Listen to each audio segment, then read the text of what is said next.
Welcome everyone to Season 3 of the Inkosi Super Cup, hosted by Nodwin Gaming Africa. Now, we are in Week 2, where 184 teams have signed up, have competed throughout the day to narrow down to only a select few that will be competing tonight. Of course, I'm your host, as Proxy, and I'm this time joined, and not alone, but rather with Fire and Viper, who will be casting and taking you guys through every single play-by-play tonight.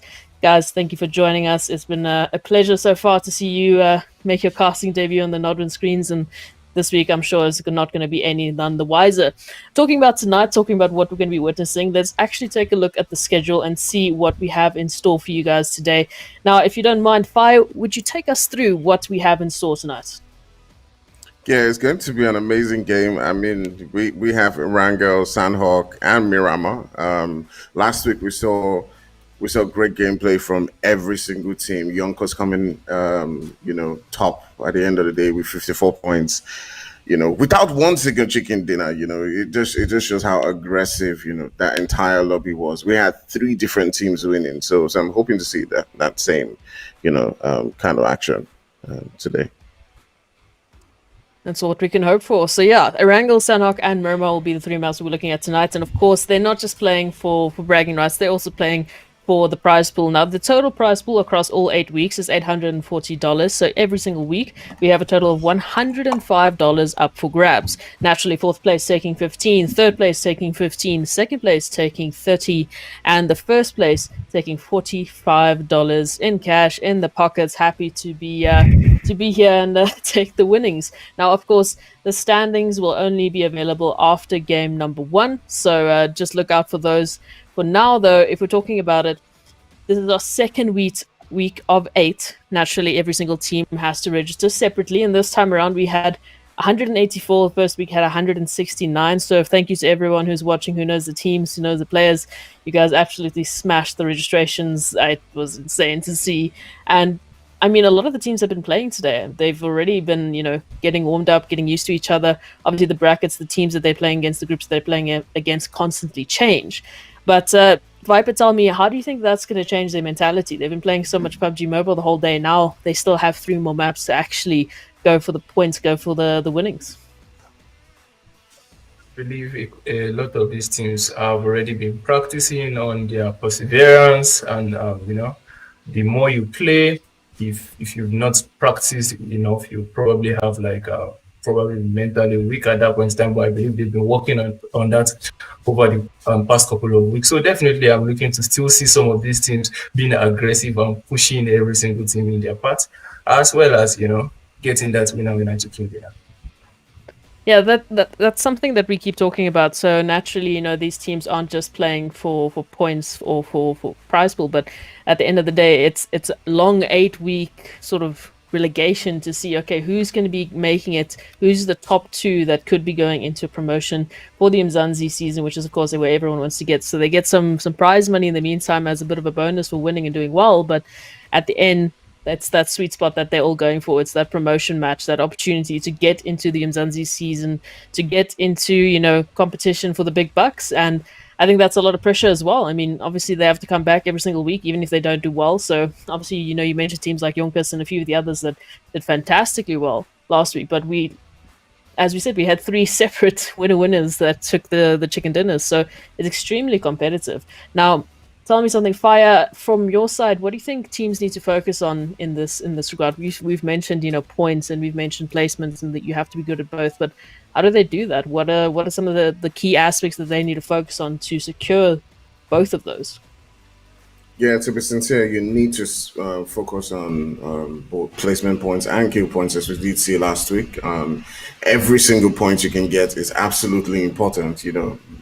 These teams are so competitive. You just need to make sure you keep getting into those top positions, and from what we saw from Yonkers, they ended on top last week, finishing with 54 points, and they had 24 kill points, and 30 placement points, So it just shows it's not really about the winner chicken dinner. Just remain consistent, and just keep getting those kills, keep pushing, keep being aggressive. Don't be afraid to fight, and at the end of the day, you could be on top of the table.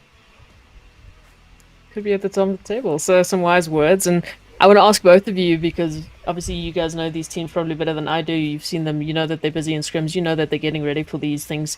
So I want you each to give me at least one or two teams that you guys are, looking out for whether or not they're registering, looking out for, hoping to see them tonight. Hopefully they've made it to the top of the top. But give me some teams and players you guys are looking out for. Tough All questions. right. I Um, think. Okay, well, go. I am actually looking out to see. I'm actually looking out to see the likes of our favorite scout, Exo Ila, as well as a couple of players from Falling Five as well. I'm looking forward to see what kind of gameplay they're going to be bringing today, and how they're going to be out there practice enough to step up their gameplay, to be able to get that skill point as well as the placement point to be able to qualify towards that promotion and relegation stage, which will in turn give them the chance to get into that area where they could actually perform well and get the big box. Well, Fire, I'm going to leave you to talk about it and talk about some of the teams that you're looking out for. As we head into Erangel, I want to remind everyone this is season 3 of the Inkosi Super Cup, hosted by Nodwin Gaming Africa. Now I'm going to leave you in the capable hands of Viper and Fire to take you through every single play-by-play on Erangel. Guys, take it away. All right, thank you very much. Welcome, everyone. It is another amazing week of PUBG Mobile. We're in Inkosi, and this is going to be an absolute blast. If you did see the last week game, you know why we are absolutely excited to be here. Viper, how do you think this one's going to turn out as compared to last week, where we saw violence from every single corner? Well, looking at this, knowing what I've seen in different competitions across board, I do have in mind that this first game is going to be a little bit slow. I might see teams being a little bit reluctant to actually push up onto each other, except early fight style. We'll see a couple of teams probably going out early. But as we go further into the game, we're going to have a rather slow game. Towards the end, it's all going to be fire right now. So going towards the second and third game, I believe we're going to have a fast tempo game. So let's see. Yes, we already see that map is already shifting towards that north region, and a lot of teams are really spread out within the zone. So it means that a lot of those situations are already going to be occupied. As we see DL here just looting away, it is going to be an interesting game. We've seen just taking a look at the teams on board now. We've seen quite a shuffle from some of the teams that did play last week. We've had more registrations in this week and more people willing to just get into the game. It'll be interesting to see how this one begins to play out, and how the fights tend to progress.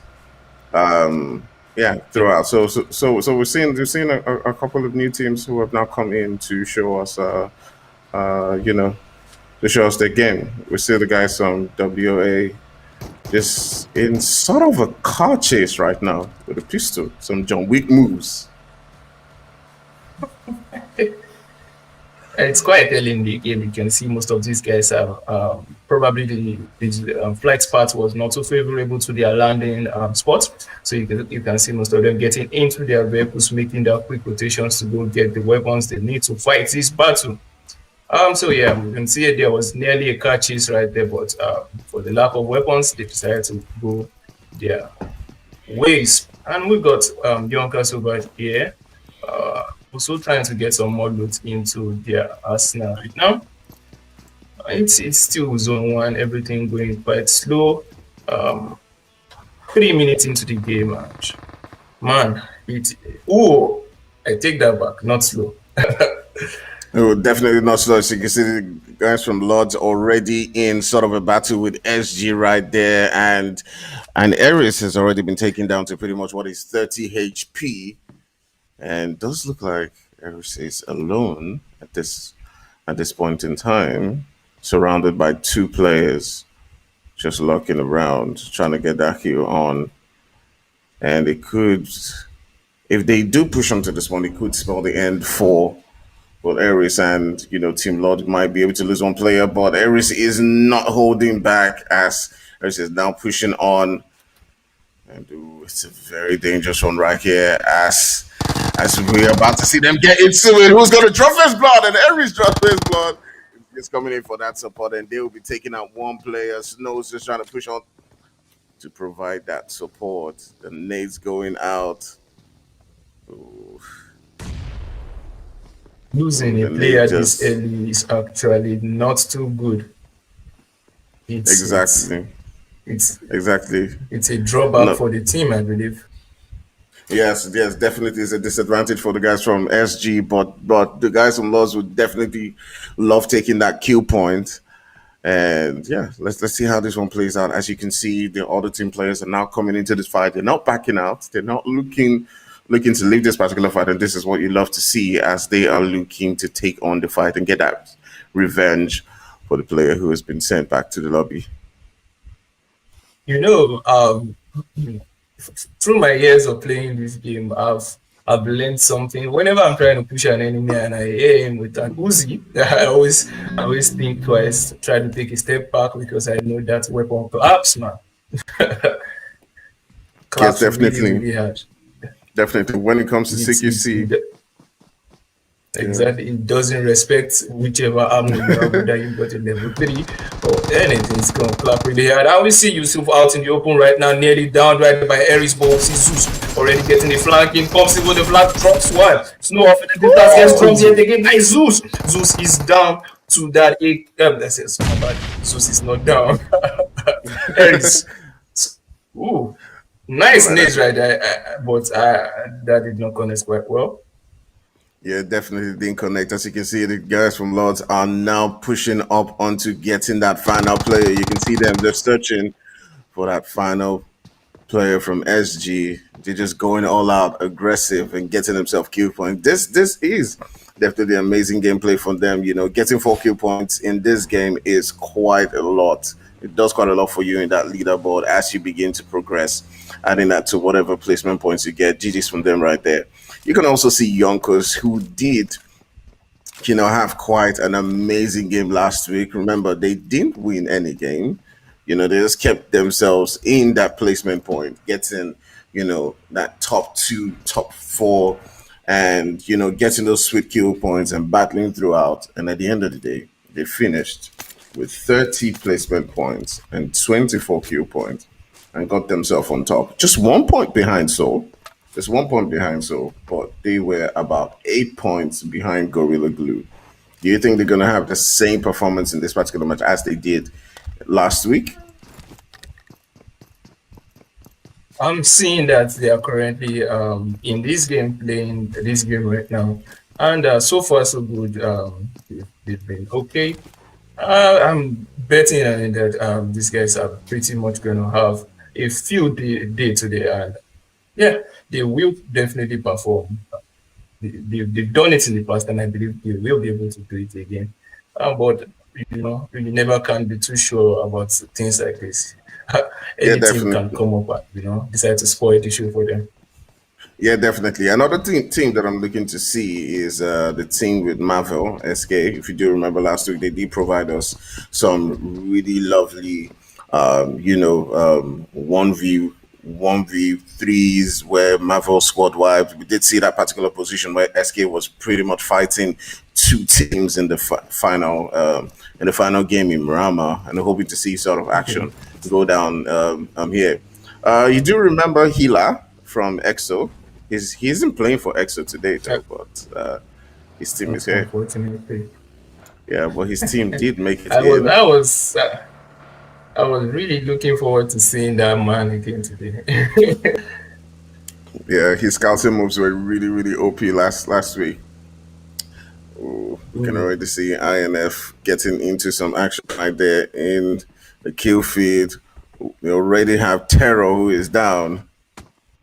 And it does look like the rest of his players are now rushing in to provide that support. But it'll be too late as he is now gone down. Oh, it does look like the action is not stalling. Sometimes with Erangel, as the games progress in the beginning, you don't see a lot of these early fights, but that's not happening here. It's not happening here. It's living up to the amount of violence we saw in the first season. We saw it in the first week, and yeah, studios. Yeah, Even though definitely, we've had definitely. quite a shuffle there. Yeah. You can see, I think most of these teams ended up landing really close to each other, so the early fight was unavoidable. You can see this uh, these guys just really rotated out of Slovenia real quick after one of their teammates were down right now. And I reckon they'll be going exactly in. You can see them moving off towards the distance, probably going to look for more loot. They are not too bad in the vehicle department, taking a quick sweep by the good-looking vehicle. Ooh, is he going to get in that vehicle? Nice. So yes, they are going to be scouting for a lot more vehicles. Losing one early on, I believe they're probably looking to get some proper positioning so they could defend the scene that they are down by one number, and it will be good to actually get a good position. Ooh, Ooh, but right seven, there you seven, can see seven popping off right now. 777. Oh, you can see 777. Nico and Jeff just taking out the guys from DL. Oof. Really, really tough to see. As Clutch God did look like he was struggling in that one when we just hopped on that particular scene. And they've pretty much just held this particular position, as you can see right now. There's just been a whole load of teams as Paraboy is now popping it onto.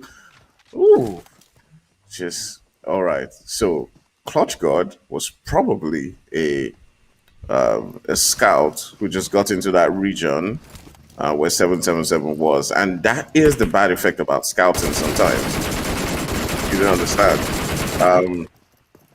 It's the same thing with INF right now. As you can see, a lot of them just looking for that position where to stay and just taking on fire from Parabo right here. Oh la la. All right, I so don't understand what is actually going on with Inf right now, because one player passed through that particular position, but plenty shots fired towards his position, and yet the remainder of the teams also decided to move towards that direction. I don't know, probably a bit of miscommunication on their part, but definitely you can see the onslaught already going on as the team 20, that's BH, already firing down towards guys from 777 in that compound, not managing to connect any shots right now. It was Nico. Nico just yeah, bobbing and whiffing. exactly. They were made to pay dearly for that lack of communication, and that's definitely what you don't want to do at this particular level. You want to be able to tell your teammates where the danger is happening, so as to not get into the same crossfire that they just managed to escape. And you can see they did lose. They did get one player knocked down just because of that. All right, so DL did lose one player, one scout. That's one of the disadvantages about scouting. You know, we talked about this last week where we did say sometimes the scout could go out and just get one kill or a couple of kills, just like we saw Healer do. And sometimes you have situations like this where Clutch God is trying to look for a position and just gets taken out by another team like 777 right there. So you never know how it's going to pan out, but still you do need to scout as much as you can. And Yeah, that's the name yeah, of the game actually. Ooh. Trick shot, yeeting himself from an high position right there. Whatever could have happened to him. but it does look like the players from INF do have in a position just in front of them. I'm not sure they know about Lord's position or the fact that he's alone, because they've not decided at this particular point in time to push onto that one, as the guys from Horse have just been moving away from that location. I do think they're trying to just rotate into the zone, get themselves, give themselves more opportunities. As you see, Ray's also just rotating in, Exers rotating in, a couple of shots going out as the different teams are now just rotating into different spots and fighting for that location. You can see, ooh, player is already down from Horse. It is now just left with Outlaw and Cole to finally find a way to battle. But Horse taking on fire from different angles. They got Exo on one side. Oh my goodness. They're also taking on fire from Rays. Rays has one player down there, pretty much just exchanging fire at this particular point in time. Two players from Hayes are down. Woo! They got three players down, and it's now just left with one, and they are in a tough spot.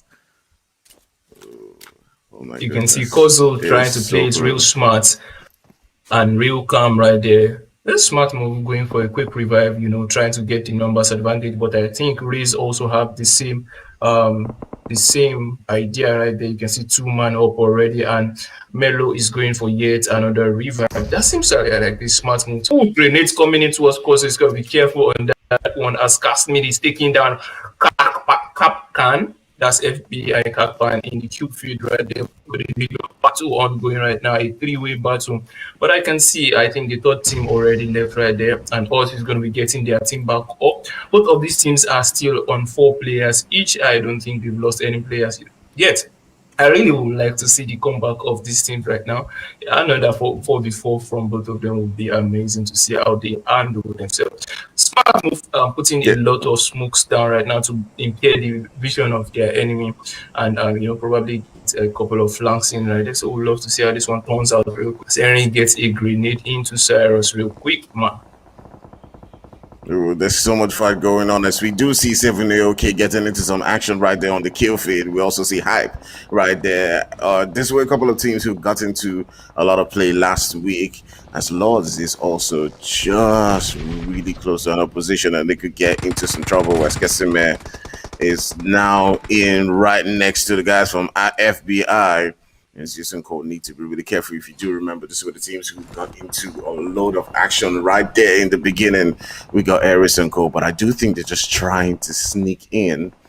They've taken one down, but they don't seem to be pushing up onto Yo-Yo and the rest.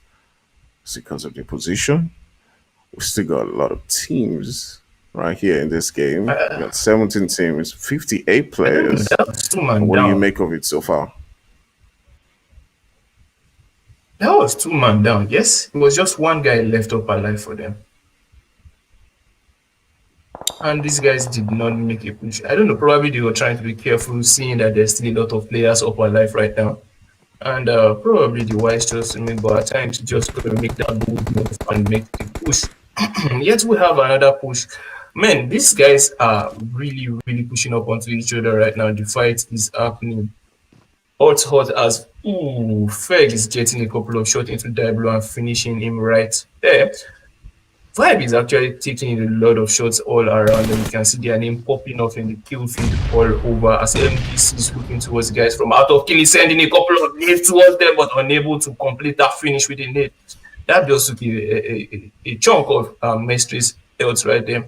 We're going to be seeing a push from this angle. You can see MDC sending 1 man back probably to have an overview onto the guys from out of killing. Out of killing altogether inside that particular hut.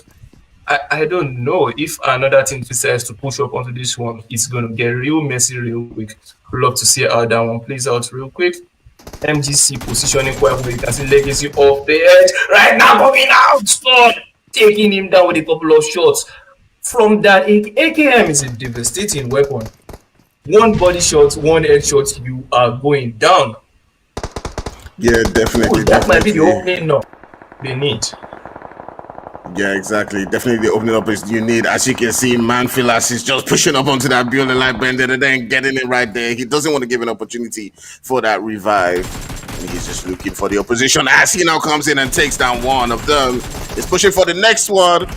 Strapping left and right, but it was not enough. His teammates are definitely up. As you can see, Skull trying to push up onto, but he's not able to get another knock. And it's now just left with Master. Party coming in real quick, bro.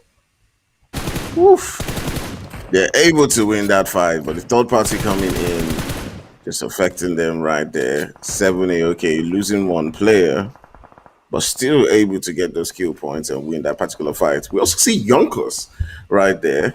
They've been battling quite hard with Horse for a while right now. Just been focusing on them on the kill feed because they were our winners for last week on the leaderboard. So yeah, we want to see them do well. So I'm curious to see how they're doing in those fights so far. Still have 15 teams up alive right now. Shots popping off in all directions right now. You can see Jeff just taking shots, trying to see if he could catch any. Catches Paraboy off in the distance. Gonna be careful on that one. Paraboy going down real quick. getting into proper cover as more shots ringing out. Ray's taking a couple of these shots and going down right there. Fireboy getting his own. Oh, he's getting shot from behind by 777. A lot of shots just ringing off in the distance. I'm liking what Lord has done right here. They've covered a lot of angles, positioning themselves in different angles and taking in a lot of information. I wouldn't be surprised if they are able to rotate out of this position quite well, as they have eyes in every single corner. You can see Goldie dropping back. And Doofy also has eyes on the building right onto the guys from Vibe. He's got to be careful on that one. Ooh. That man is waiting for him to make a mistake. Yonkers taking a couple of casualties off in the distance as Pennywise goes down. AOK dealing a lot of damages to the guys from VA Nats. And man, it is still 14 teams alive. Check out this zone. We are currently in zone 5. Really, really small for a lot of teams right now. 42 players will be trying to find their way and fit themselves into this zone as the zone 6 is currently closing in slowly but surely. You can see a lot of these teams trying to rotate in. Yonkers already trying to get their rotation straight into the guys from 777, sending Bread God forward, putting a couple of shots up into the enemy right in front. You can see Pennywise already coming in to see if he could get some supporting as Paraboy gets blown out of his vehicle, and Rabs takes a couple of shots towards Art of Killing, also getting as Oz goes down right now. It is popping off in every single angle of this map right now, and I am trying really hard to keep up with this. You can see the entrance into the map from that in right now is got a lot of teams, man. Yeah, definitely. It's making it quite difficult for guys like Lords to just rotate in. As you can see, EXO is down right there. Different teams just popping it up at every single angle. We still got about 34 people alive, so there's a lot of Q points that's definitely going to be made at this particular point. Yonkers is also trying to rotate. You got EXO not too far away. It's just a whole cluster of teams, and it'd be quite interesting to see who finds a way to make it out of this position. But I would definitely say that Yonkers has experience dealing with these tight corners. As you can see, they're not afraid to get into those fights. They're not afraid to push onto different teams. Check this out. Yonkers still has a full squad alive with all the violence going on right now. Yeah, definitely. That's one of the things I do love about Yonkers. It does seem like they do perform in these tight corners. They know how to spread into different positions. They love those fights in those tight corners. That's one thing I've noticed about players like Brenner God and Yonkers and Pennywise. They do relish this moment in the final circle. That's where you do tend to see them light up. Yeah, that is the trait of a really good team, when you have each player hovering, getting the shots into the enemies, getting the revive when he needs to get it in, trying as well to push back the enemies as, I think FBI might be looking to push on to Yonkers, sending a couple of nades after they've got that opening up. YZ is looking to make that push in, but Luis at the angle onto his position. Man, oh man, it is going bonkers. It is going Yonkers in this place right now. All right, yeah, definitely going Yonkers. You can see the guys from FBI just trying as much as possible to defy, but Lewis is coming back with that return and saying, nah, you're not getting in. You're not crossing this line, and Yonkers just returning right there, as you can see on the kill feed, and taking down two guys from FBI. They've been able to get that revive, and just like we've said throughout, this is a team that definitely relishes this moment. You're pushing up onto them, but they're giving it back to you, fighting on. We're down to 8 teams in this particular rugby. You can see they're just edging it, just finding a way to just keep, getting themselves into those edges, smoking, covering ground, and just looking for the opportunities to get those kills. And let's take a look at Jabon right there as he does get another one to get that finish. They got 10 kills to their name right there. 6th position already secured. 10 kills. My goodness. Yonkers is doing it again. He's just working wonders with that M4. Exactly. Definitely working wonders. But it is good to see a team like Vibe coming in, into the second week and, getting themselves into that top 6.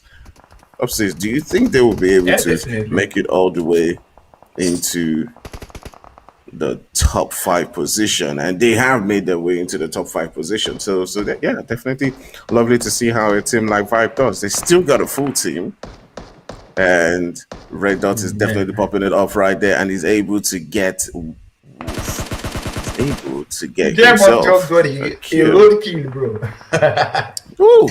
So they got a full team. Vibes has got a full team. Yonkers has got a full team. So I could say it's pretty much Vibe versus Yonkers at this particular position. But Vibe is now getting that onslaught from Yonkers, and Yonkers going absolutely wild right now. They got 13 kills. 13 kills. They're already in top 4. This alone is enough for them to be on top of the leaderboard. You got zone 2, bro. And they definitely do have the zone. We're down to 3 teams now, as VA was taken out right there. Oof. I'm loving what I'm seeing from these guys from Yonkers right now, sending one man forward, covering every single angle he might be exposed to right now. You can see them already setting up to control that zone. They got the high ground, they got all angles right now. You can see Breno got taking in a couple of shots into us via getting him. And man, oh man, they are currently sitting on 15 kills right now. Yonkers just spreading out, saying we got this right now. No one else is going to win this while we're here. As you can see, Breno got full sending it towards Peg right now as Jebot is on his heels trying to push it up to the position right now. They got to be careful on this one. That's by trying to also reposition. Ooh, breaking over down that Erangel is taking down. Why? That is 2. 1 on 2. Perfect. Doing a lot of wonders right now to Jebot. He couldn't finish that one. Yonkers, man. Jebot is insane, bro. 10 kills to his name. Yeah, oh my goodness. This team got themselves 18 kills and a winner chicken dinner. That is absolutely immense.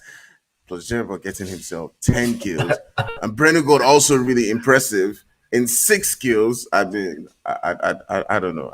If this isn't farming, I definitely don't know what is. But pretty impressive for Vibe coming into this particular game and getting themselves 7 kills right there and a second spot. For a team who's just coming in second week, that is absolutely amazing, and absolutely amazing placement points.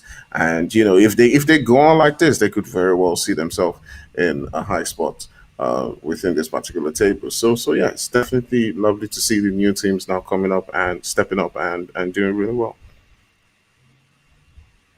Top 18 right here are actually not lacking in the kill department. Their kills are actually looking real good. You can see Vibe right there with the that's about 7 kills right there. You got the team in third place as Chaos with the 11 kills as well. Bruh, this is 11 plus 18. That is 29 plus 7. That is 36 kills, bro. Out of the top 3 got a lot of kills, man.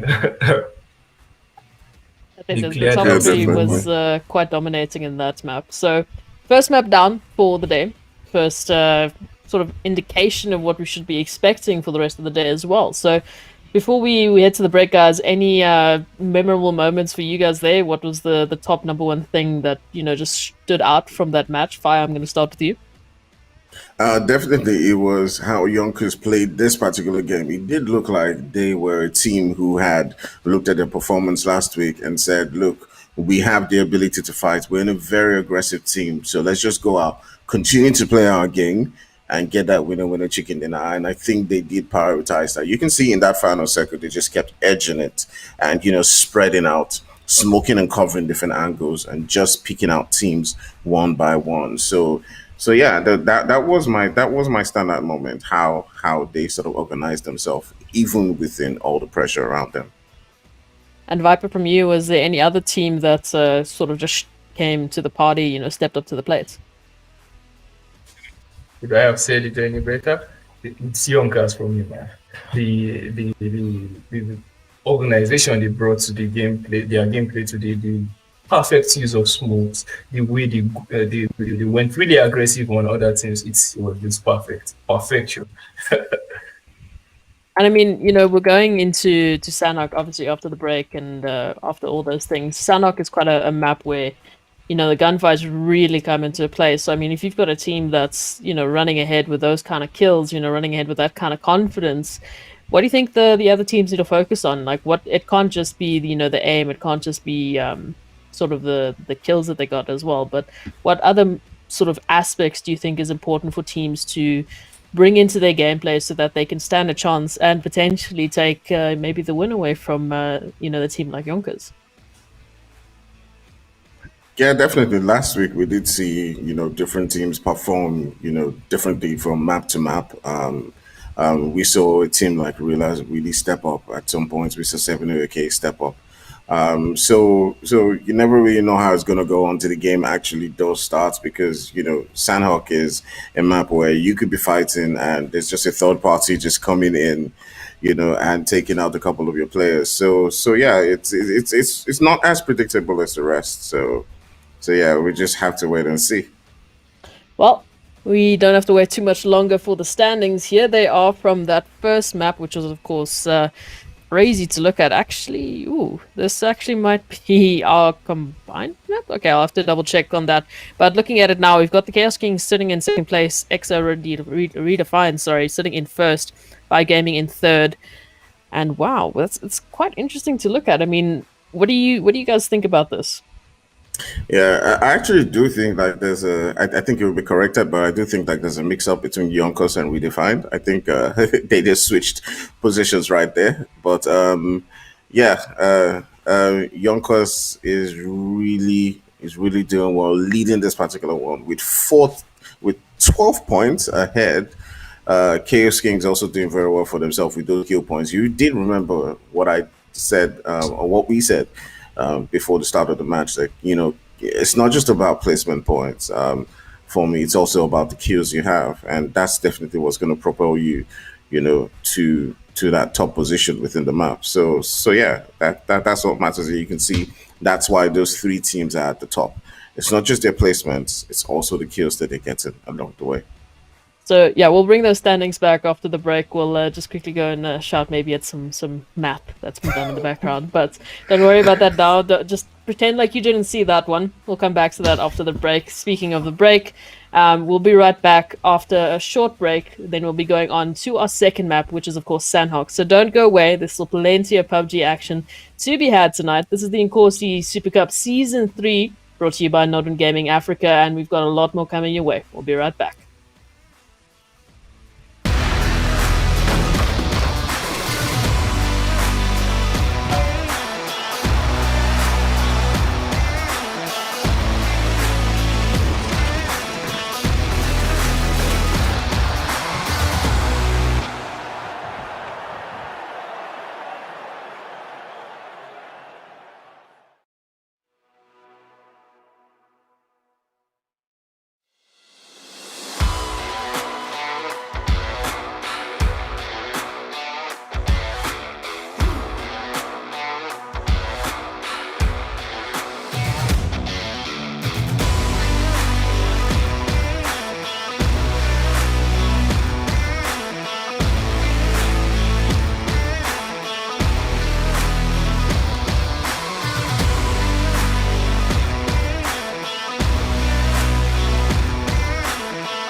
Welcome back, everyone, to Season 3 of the Inkosi Super Cup, hosted by Nodwin Gaming Africa. Now, of course, I'm your hostess, Proxy, and once again, I am not alone. I've got Fire, I've got Viper, and they're bringing you the play-by-play for every single map.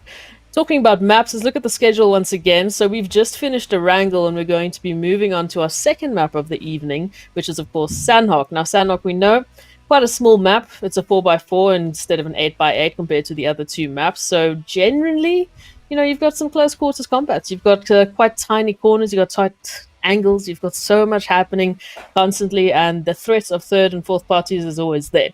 Now, the question is, of course, well, what does this mean for our teams? Where are they placing? Where are they looking at?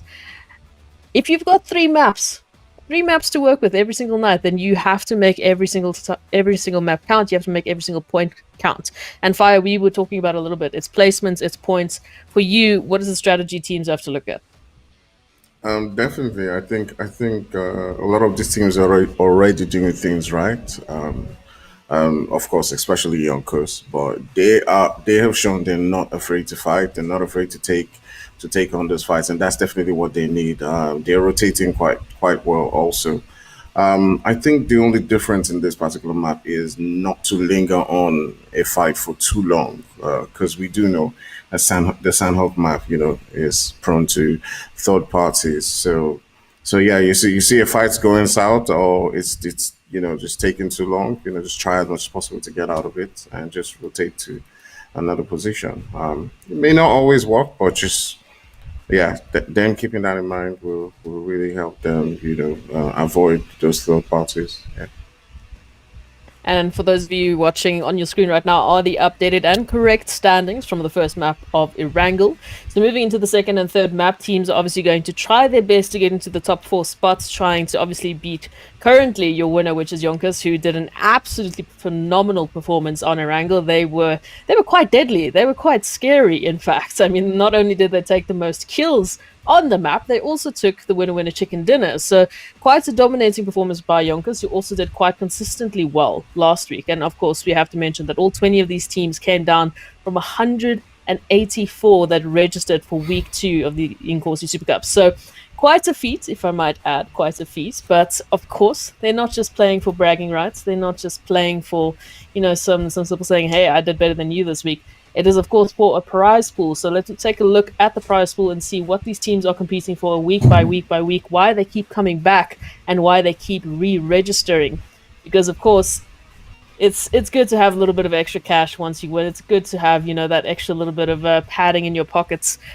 But so yeah, the prize pool, we're looking at about a total prize pool of $805. So $850. Actually, my math is horrible.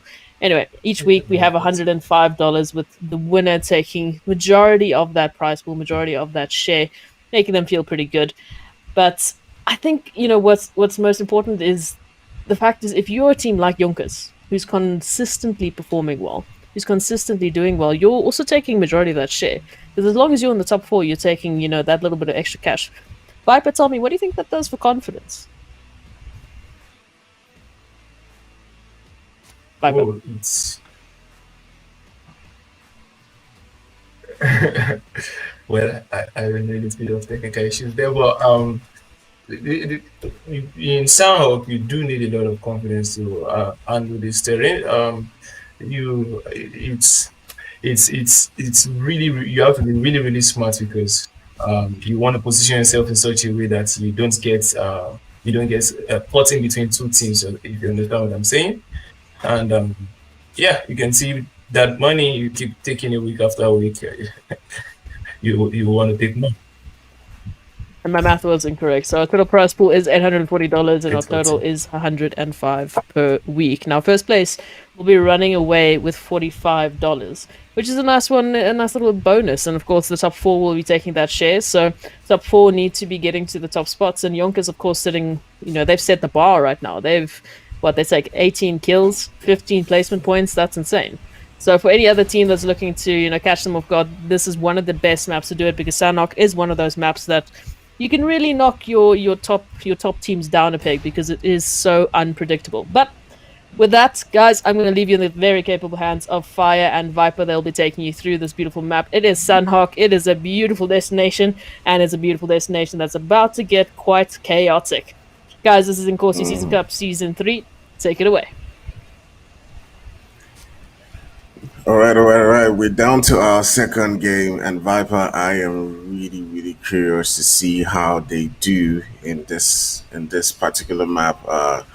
Basically, right now, different teams are just going to be chasing Yonkers. Tell me, what do you think about their first performance in that first game? Looking at the first performance, it was actually quite outstanding. Being able to move quite well to proper positions, being able to react to enemies trying to get them down, being able to even get the revives even when they are being pressured, covering each other quite well. And yeah, looking at this current second match that we are getting into right now, we can see Yonkers getting proper time to loot just down below at Sami right there. No one to actually affect them, no one to trouble them right now as they are going to be looting. But right over just above boot camp, you can see no these teams are we don't have anybody in boot camp right now.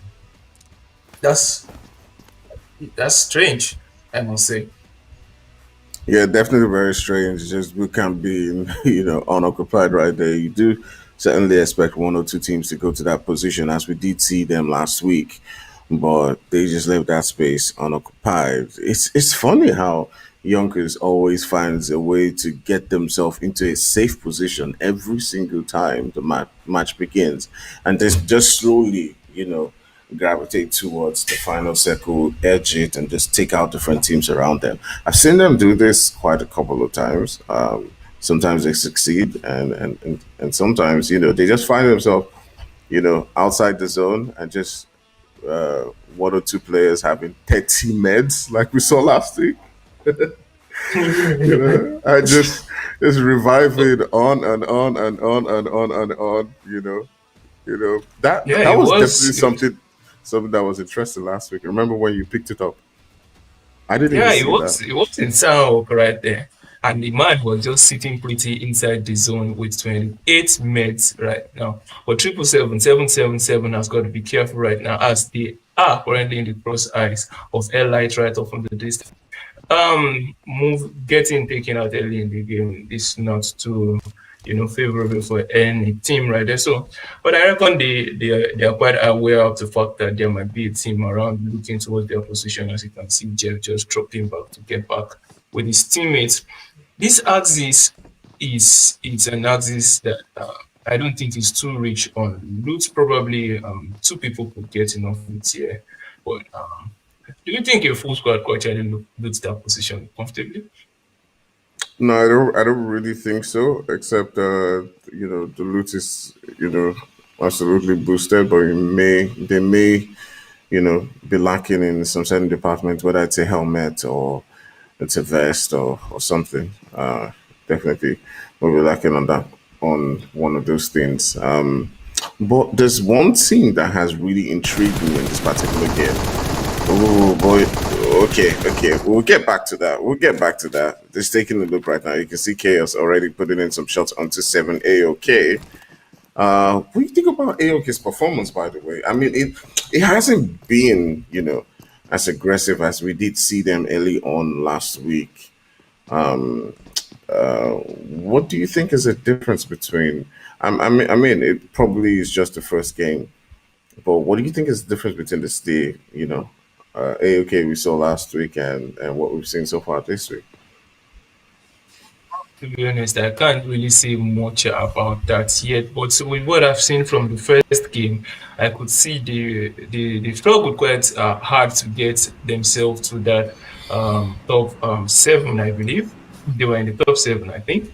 Mm-hmm. I'll confirm that later. But I think right now they might have gotten themselves into a pinch. As you can see, Skull is just all alone as Team 20 is currently sweeping from building to building, trying to see if they could catch yet another player out there. So I don't know. I feel AOK needs to change something really quickly because whatever they are doing right now is not really work too well for them. But I just want to hold on onto that. Skull might pull a 1v2 right now. See it's going on. Minato comes in without looking back, gets down really quickly. Our mate is going to be coming in. He takes it down yet again. Ooh. Told ya, bro. And Skull taking out two players all by himself. Just when we were talking about their performance in the game, Skull comes in and does extremely well for his team, confirming that particular kill.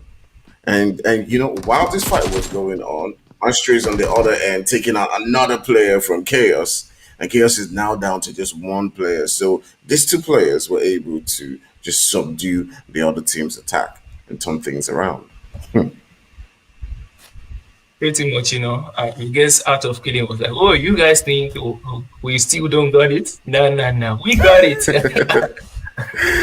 Yeah. For a second, it looked like they were probably just listening to us right there and saying, "Hey, what are you talking about?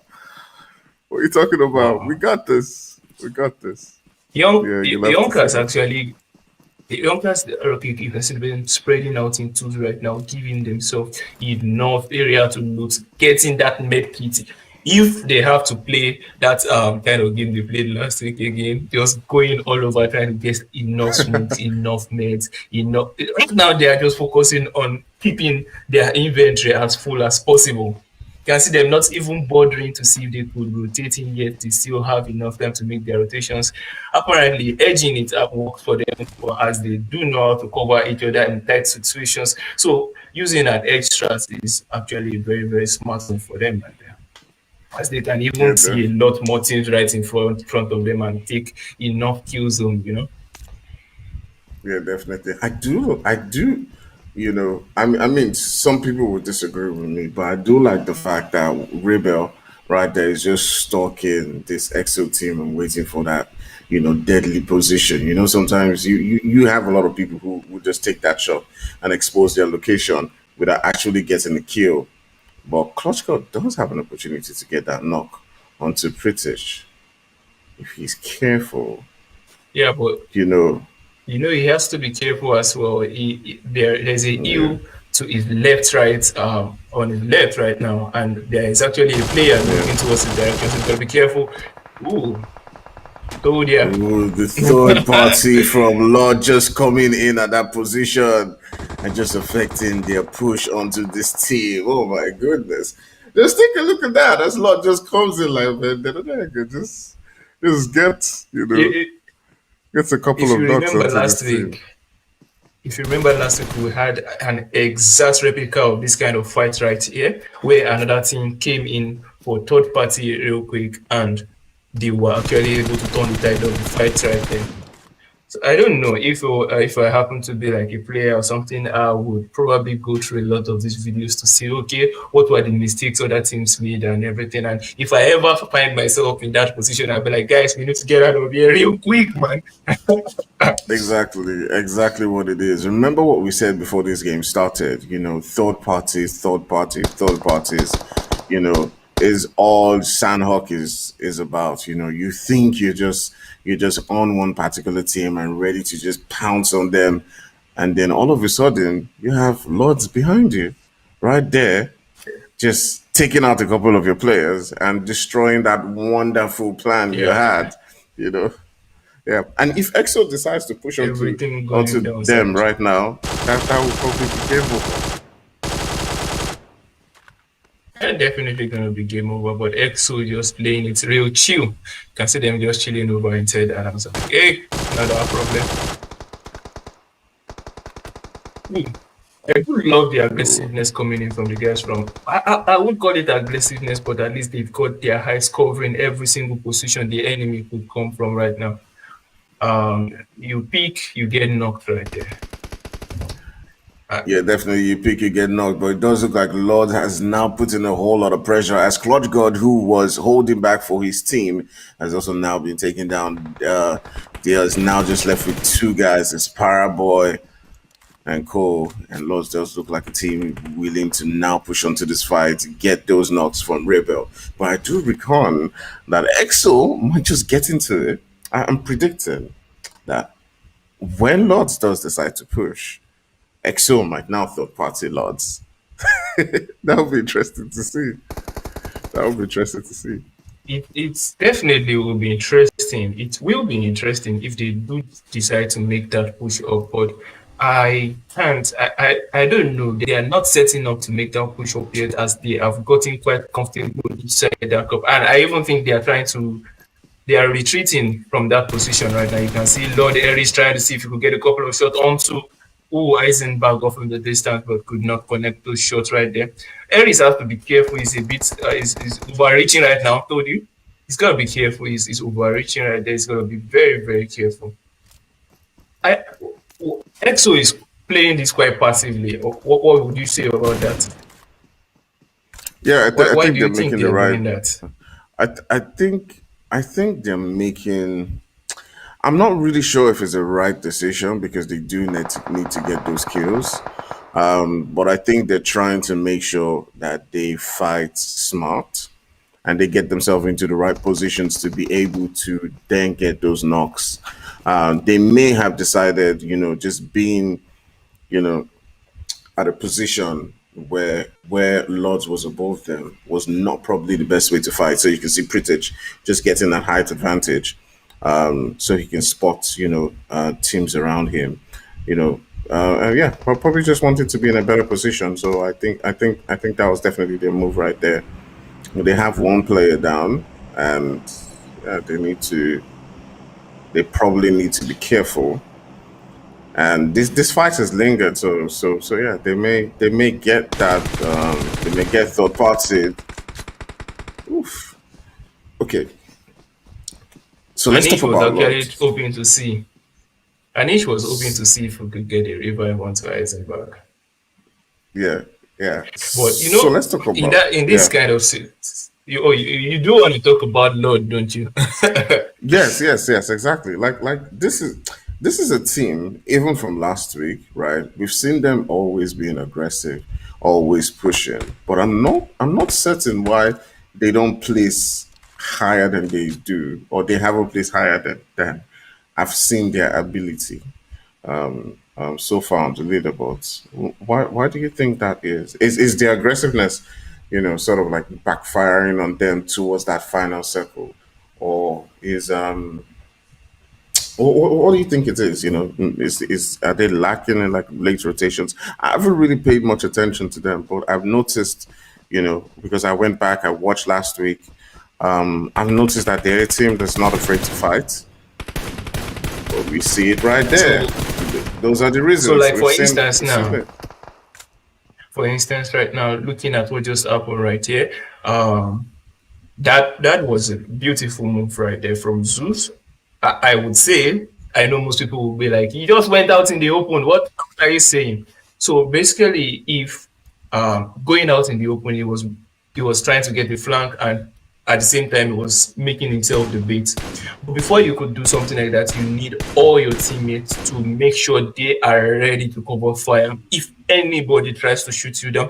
So immediately he made that move. Every other teammate should have their crosshair trained on possible positions where the enemy could shoot them from. They know they've taken down two already, so they have just two more guns to actually deal with.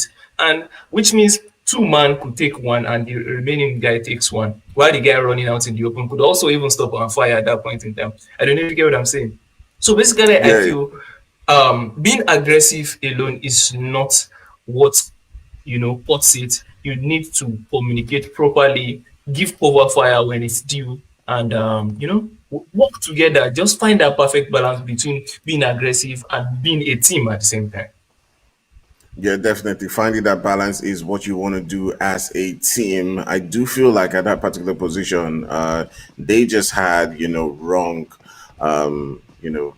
info about the position, about the opposition, and now they're deciding to just get out of that particular fight, focus on getting into the zone. And yeah, they'll put just focus on just rotating away from each other. Just be like, bye bye. I'll see you later, or I'll cue you later. All right, so 777, another team that is always, in on the kill feed, always in the fights. Um, Now just popping it up onto the guys from MGC, but hype. now getting into a fight with EXO. EXO running from one trouble and landing onto another with Team Hive. He just can't seem to get enough tonight. From one Yeah. trouble to another, and you do know Sanhok. Oh, Paradise is hot at the moment. Oh, Ooh, SG taking definitely. shots left, right, and center. Ray's getting into that one and disciplining the guys from SG.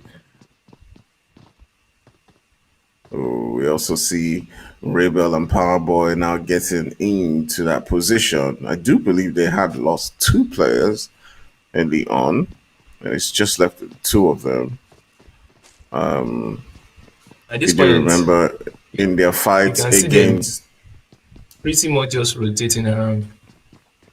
yeah, definitely just gonna get out of that one as they have heard the shots now. Just decided, hey, you know what? I'll see you later. Final circle. Meet us there. Meet us there. Find us in that position. And I do think that that's what a couple of teams are trying to do. I'm not sure if that's the best idea for some of these teams early on, just being sort of, passive aggressive. And yeah, I'll get the kills, but at the same time, I'm trying as much as possible to get those placement points. Yeah, we did see with Did the you see amount of what? people. Did you see what Devil did there? That was a really, really good IQ play right there. He kept on taunting him, came out, kept on taunting Exactly. him. He kept on shooting. Immediately he heard the fact that the guy was reloading. He ran out of the place just to get into proper positioning. Like smart move right there from Devil. He is indeed Devil. Oof, you can see EXO right there on the kill feed getting into another fight yet again and getting taken down. But now Score has now put in the terror onto terror and taking out one of the players from INF. And I wonder if they will be pushing up onto this one. As we have seen from the first week, AOK loves to get into the fights, but they got 2 players away from this position. And it is pretty much what is a 2v3 on INF. If INF gets that revive, it's a full team. And they have got to that revive. So, yeah, it's a full team on them. Let's see if they do decide to push onto each other. As Maestri with the flank trying to get a knock. But he needs to be careful. FBI is also not too far away. I do think they're just trying to stay at that edge and gatekeep the guys from INF, stop them from getting into the zone. Wicked. Well, I believe that's a lot of plays you see in Sanhok. You just see these guys sitting pretty at the edge of the zone, waiting for anybody that is trying to rotate around and get those skills. Ching, skills.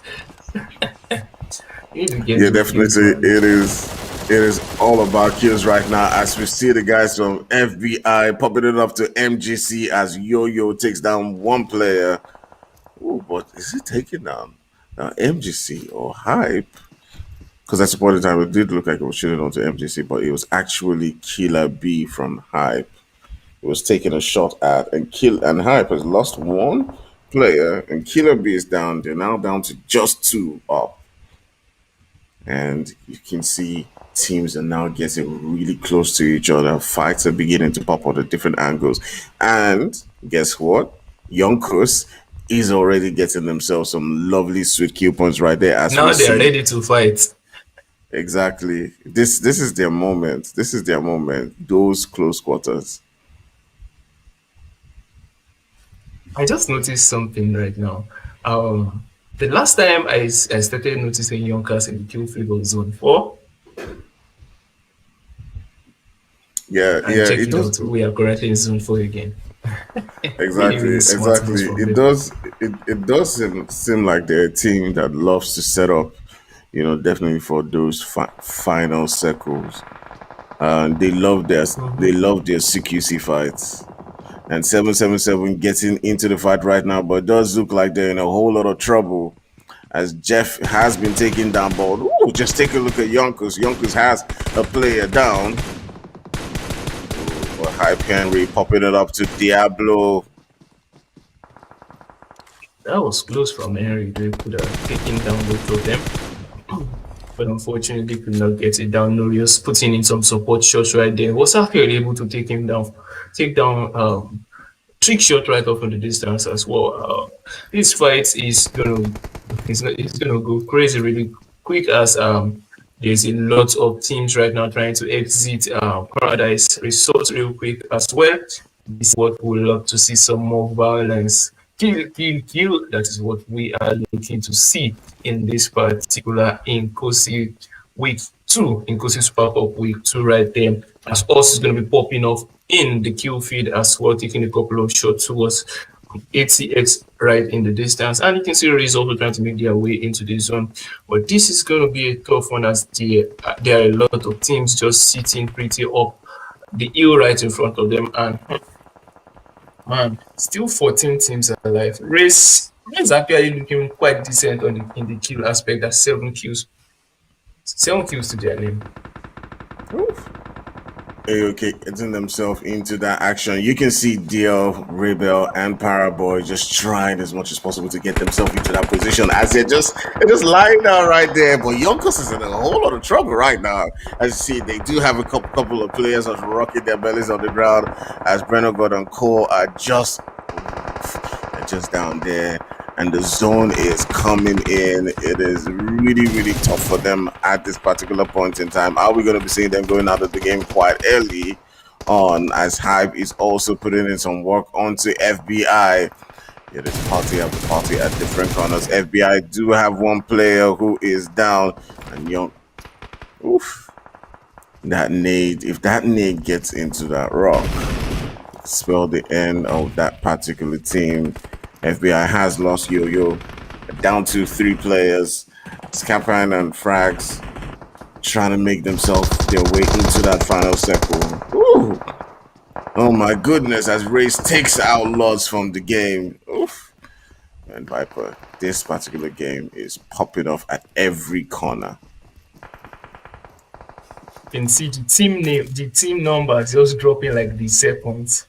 It's just dropping 15, 14, 13, 12, 11, 10. Bro, you can see us through every single thing that's happening right now still has, I think they still have like 40 man like us. If he's trying to make a push up onto the guys from out of killing, dropping manfillers up in the distance. Ooh. They still have 3 man up alive and they are still ongoing. They still have their onslaught ongoing as Devil goes down right now. Oh, Marcia could be the game changer right now. You can see him on that angle, just waiting to see if he can get his shots in onto last. So takes down Latma real quick, and it's going to be a lot left up alive right now for him. 7 teams in this one, as Oz is going to be pushing up onto this position as well, trying to get the revival onto the knocked teammate as well. Lord is putting the guys from us in a lot of trouble, but he's down. There is just 2 alive right now for us, and I think they've got that building. They have that compound to themselves. Oh, check out this revive right now. Do you think any of them will be able to make it? Yeah, definitely they'll be able to make it. But one team I was really impressed with at that particular time was Paraboy from DL, and they did find a way to make get themselves those placement points into 5th place. You can see they just held that particular position. But we're now down to 11 players and 4 teams left. We got Rays with a full team. We still got FBI with a couple of guys, and I do think Rays has this at the advantage right now, but you never know how it's gonna go, how it's gonna play out, who's gonna third party and get themselves, those sweet coupons. But FBI does have one more player who has been taken down, and Rays is just now trying to solidify their position while still having a full team. But those shots coming in from Hawes, who also has a full team right here, and FBI goes out. What I believe is 4th place. I don't understand what's going on right now. We have 9 teams, 9 players, and where is the now they found him? That was Rizakwa. They found him and he's down. And check it out.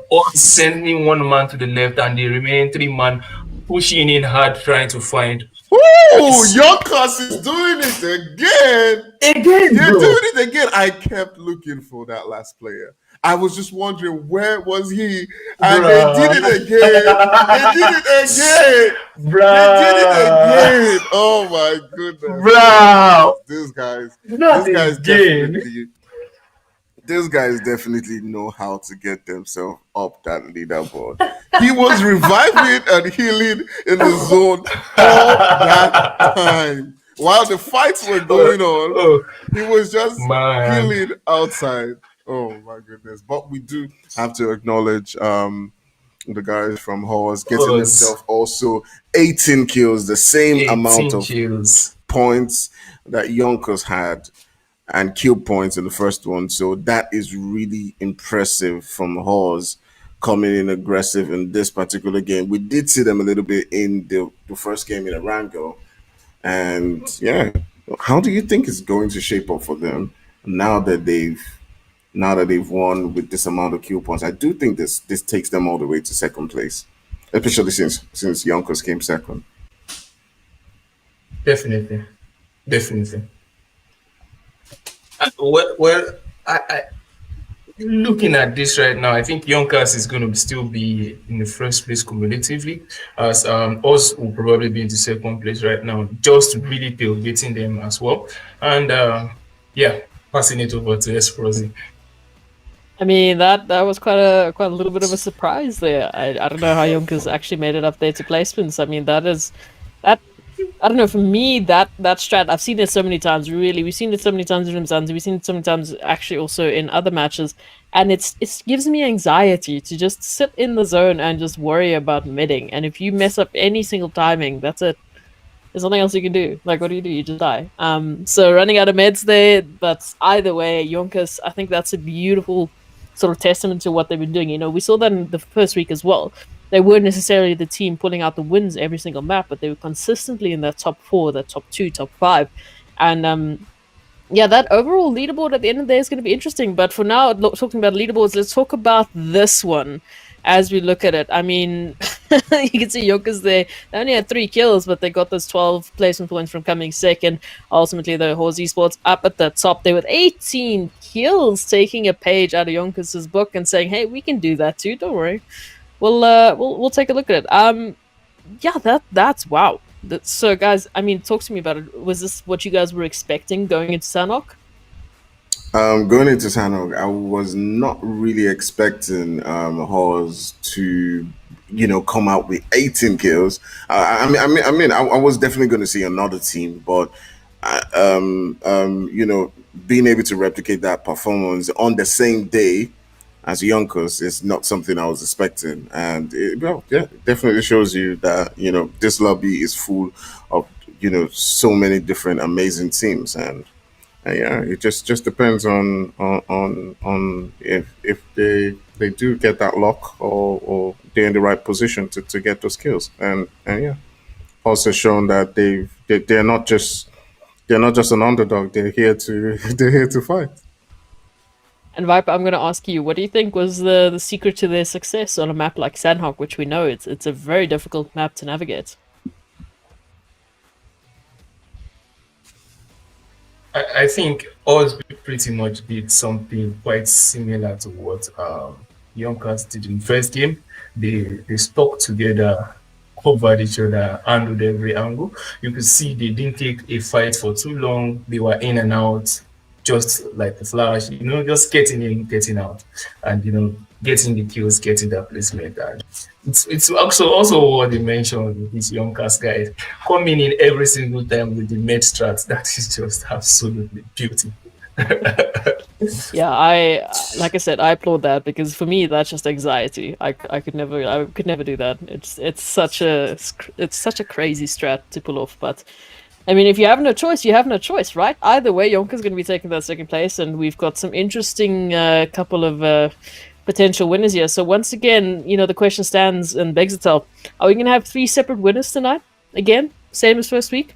Or will we not? Will we have maybe a repeat of Yonkers? Will we have a completely new team coming in and taking the winner chicken dinner? That is for you to find out and to enjoy after the short break. Remember, this is the Inkosi Super Cup Season 3 brought to you by Norton Gaming Africa. We'll be right back.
Welcome back, everyone. This is season 3 of the Inkosi Super Cup. Now, we've just had an absolute bang of a match on Sanhok, quite a surprise indeed, where we had a very similar performance from a completely different team. Quite a dominating performance there from Umzansi Esports, who they took not only the winner chicken dinner, but they also made 18 kills as a part of their overall point system. So, looking at it now, let's look at a little bit of information. These standings, it's just, for me, it's hard to believe because it literally looks like we copied the scoreboard from map number 1, and we just changed a couple of the names around. Ultimate Yonkers also used quite a lovely little strategy, just healing in the blue zone to get second place. So, though they didn't have a similar performance that they had on Erangel, they still managed to do quite well. The rest of the teams as well, I mean, teams like Seven Sins managing to get 10 kills as well. Not the best placement points, but they made some beautiful, plays happen. So, looking at it now, our teams are really starting to be quite surprising. I don't know about you, Fire, but for me, it's difficult to pick one or two teams that are definitely going to make it into the top 4, other than Yonkers, who have been pretty consistent.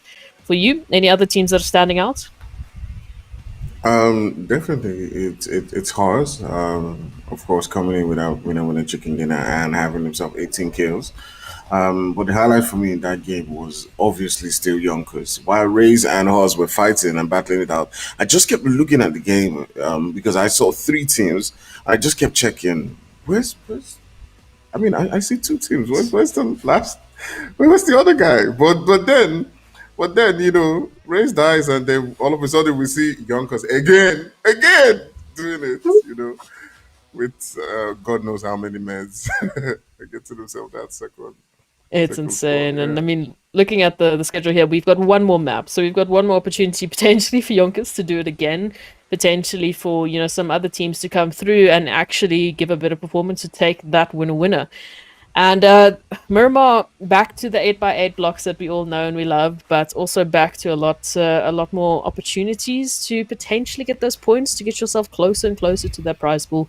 As we know, for this week, it's $105 up for grab between the top 4 teams for today. So not the overall teams, just the top 4 for today. The overall leaderboard, by the way, you can catch on Nodwin Gaming Africa's socials. So be sure to follow them there if you want to keep up to date with who is leading the pack overall over all 8 weeks. First place, $45. So, I mean, right now we can definitely say that Yonkers is very close to that.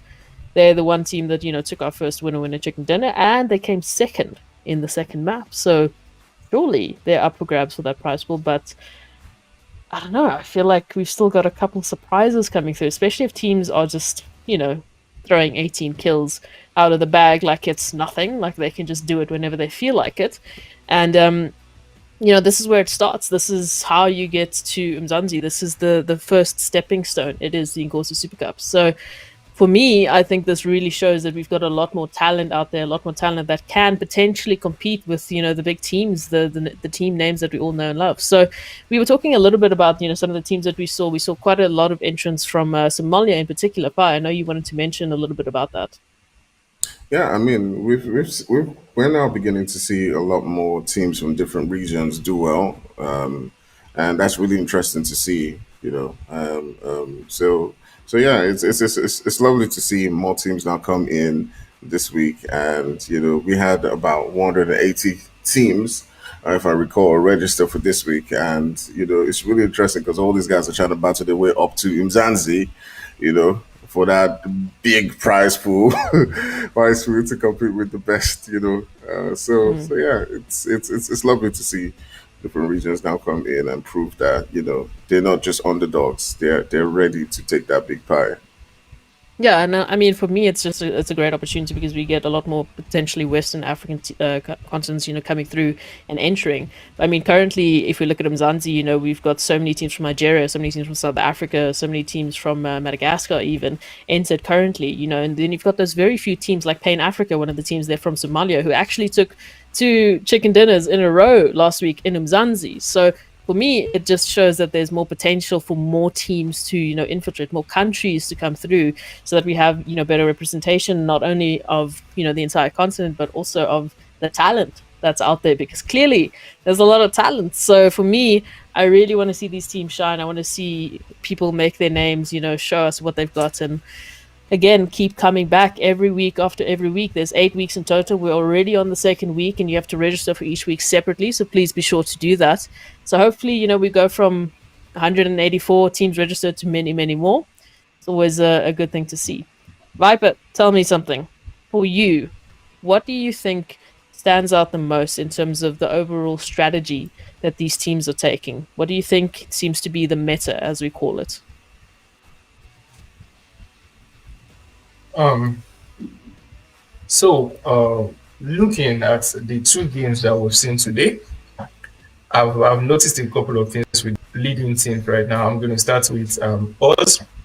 As I said earlier on, Oz took a leaf out of major teams around the world. They improved in their communication, they covered each other properly, and they moved, got that chicken dinner. And you can see Yonkers too in their Sanhok game being able to actually sit.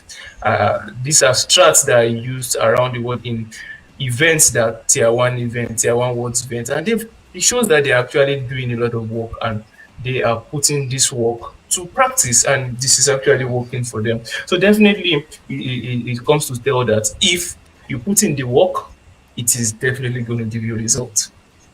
Well, there you go. Wise words from our casters, and our casters will be the ones taking it over now. Going to leave it to them to show you everything that's happening on this map. It is Miramar. It is season 3 of the Inkosi Super Cup. Guys, last map of the evening. Take it away.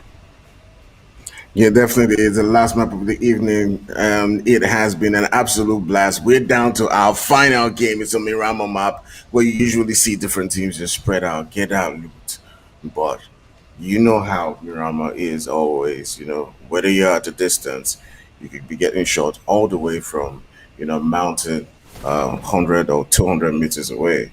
And yeah, it's always interesting to see how this one definitely plays out with Horse getting themselves 18 kills in the second match, replicating the same performance from Yonkers in the first match. It is really difficult to tell who is going to go away in the top spot. Do you think we're going to see, um, Horse replicate that performance, or Yonkers, or maybe a totally different team? What do you think, Piper? I sincerely do not know at this point because it's really hard to predict what we are expecting from these teams. But one thing I do know is that Yonkers, I'm actually expecting to see something really major from Yonkers. As I am saying that, you can see them popping off shots up in the distance towards someone right there with that SKS in hand. That is Breno God making another rotation real quick. Um, yeah, so definitely I'm expecting major things from Yonkers. Oh, they came in with a 3-man squad. Okay, would love to see how that one plays out right there. And maybe horse, I don't know. It's really, really difficult for me to predict at this point, but we'll just keep a lookout and see how it all plays out. Yeah, definitely, definitely. Miramar does have a way of bringing out, the best in teams because they usually have a lot of space to work with. Uh, you see less of those third parties as compared to maps like Sanhok. So you're able to fight it out as you now see MGC right next to the guys from 777. And yeah, they pretty much can go at it right here. I'm curious to see who draws first blood, as Kelvin and Spectra are pretty much just next to typical. And yeah, we're just waiting for that time. It does look like they're pretty much on the hunt right now.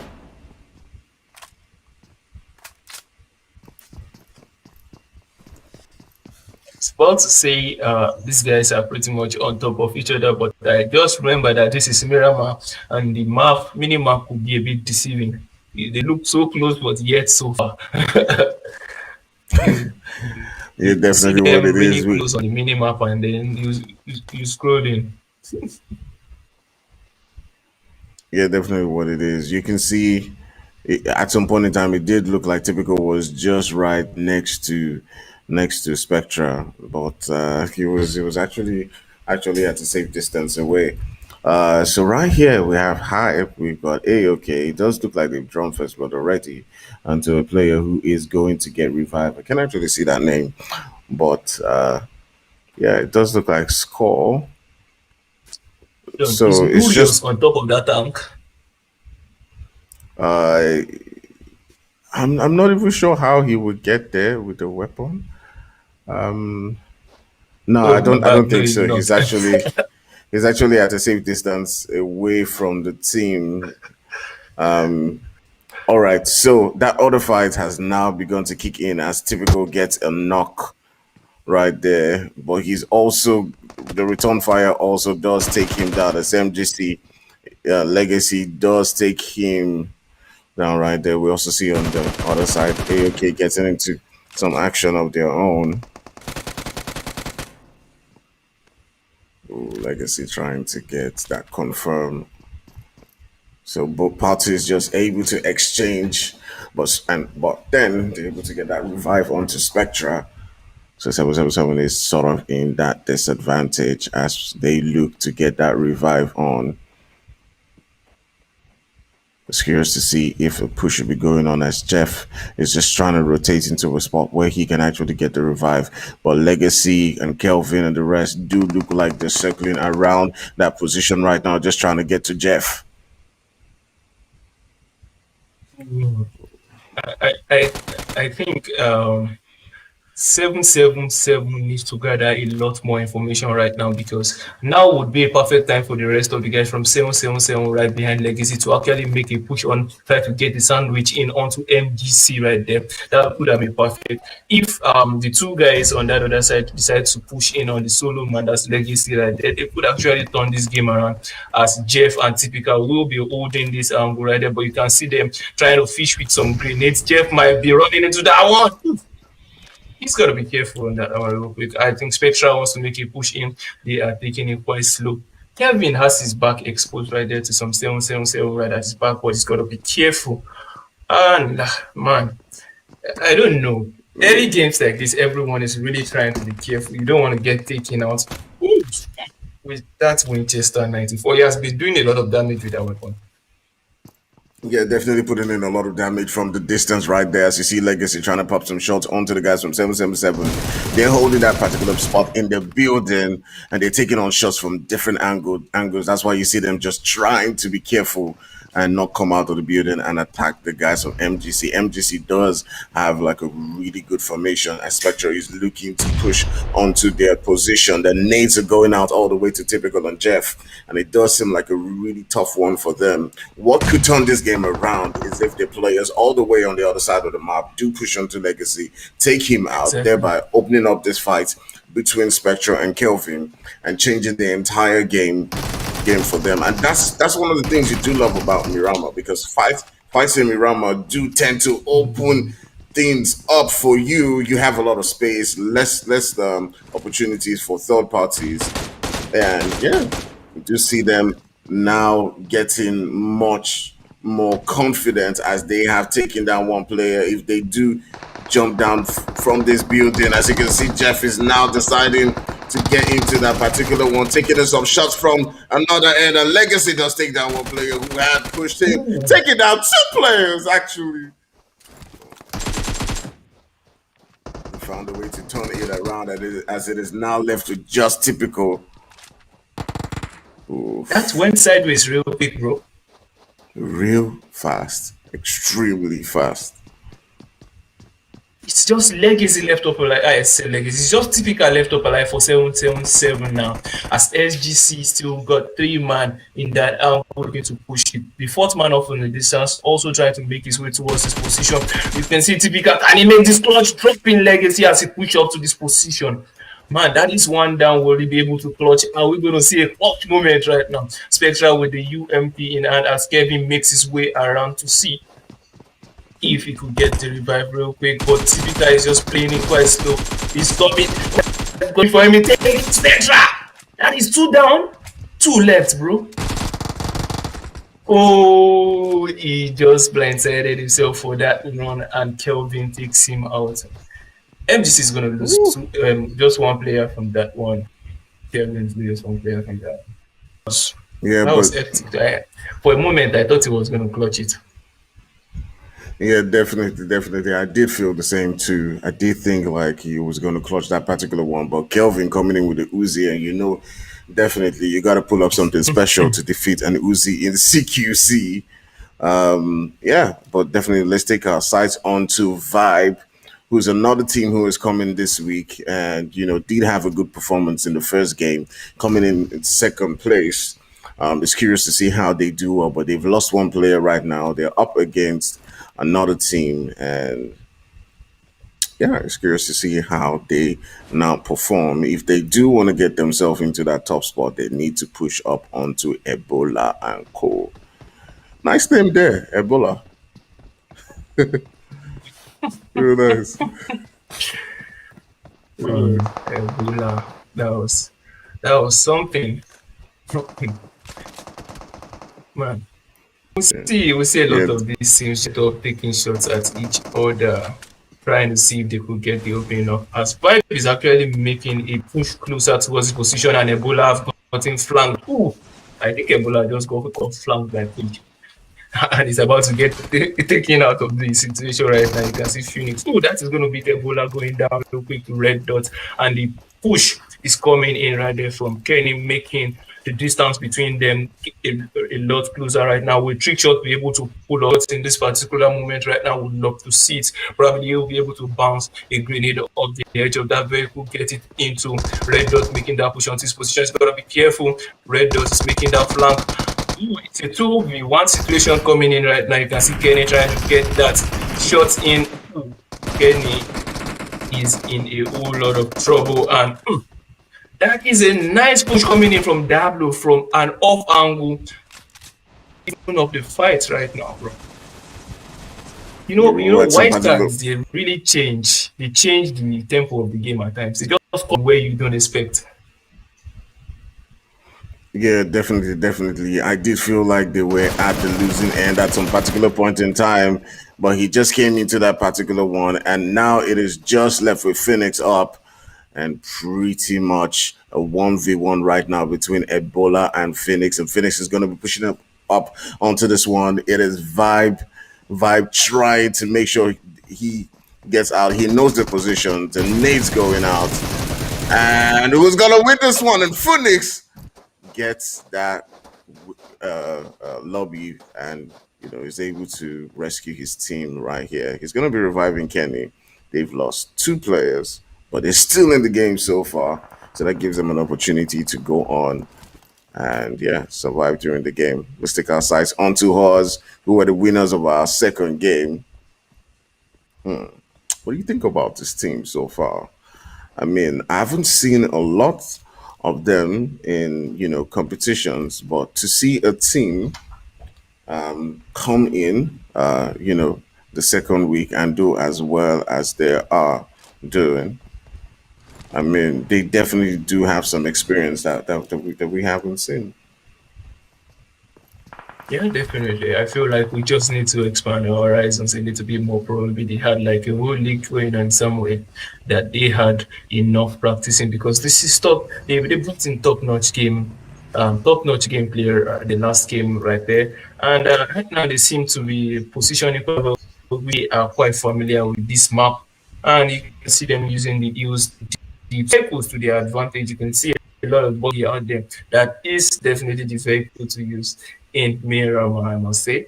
And probably you can see them already retreating from that position, trying to get into a better position real quick. There are times when you just retreat when you feel like, oh, I might get into a pinch right now. Let me just reposition. So probably also in anticipation for the next zone. I can see M24 action. It's a while I've actually seen some both action plays right there. So I would love to see like a one-shot headshot.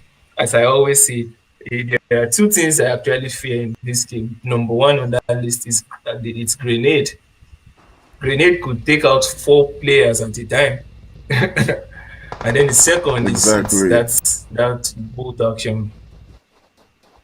Bohor is definitely putting in the work right here as they're approaching the guys from Chaos. And it does look like they've lost a couple of players already. But Horse not holding back. They want to replicate the amount of kills that they got in their first game, and it's definitely showing. Okay, Chaos hasn't lost any players. They were fighting DL, but now they've pushed up onto this position. It does look like the guys from Horse and not holding back. They don't care how many you are. They're just getting ready to pop that nade into that building. Ooh! Right there, he takes down Clown. It is now a 4v3. And you can see, but Minato has the ability to change this game. You can see his position right there on the hill. Ooh, really dangerous one. Nice. Man, what do you... I'm loving the way Oz is actually making this push. They are not leaving any teammates out to get knocked. If your teammate's health is low, the second man pushes in to give you that leverage. Oh, nice! Burning him out of that poppy, giving him the knock, and he's going to get the finish on that one. That is something you don't see very often. You get a knock with a Molotov and then get the kill as well. The Molotov. It seems like AOK is so popular in the kill field as one of their members has been knocked right now. And us is still also still taking that fight with Chaos. I think it's just one man left for Chaos, still on top of that hill. And it's probably retreating from that position as the play zone is also taking its an huge toll onto the guys from Hype. I wonder what is happening with them. AOK also taking damage from the zone as well. What is going on? Play zone OP right now, man. Yeah, definitely plays on OP. You can see the lance guy from Gayos just deciding, wait, it might be better. It might just be better if I see you guys later. You understand? It might just be better if I just get out of here because these guys are obviously on another league of their own. You love to see it. I would love to see a Haas versus Yonkers fight, like a straight up Haas versus Yonkers, because those two teams have been the really most aggressive today. You understand? So it will be interesting to see who actually wins if they were to face each other without any third parties. Because those final circles are a bit, it's what I'm looking for. You never really know. There's third party everywhere.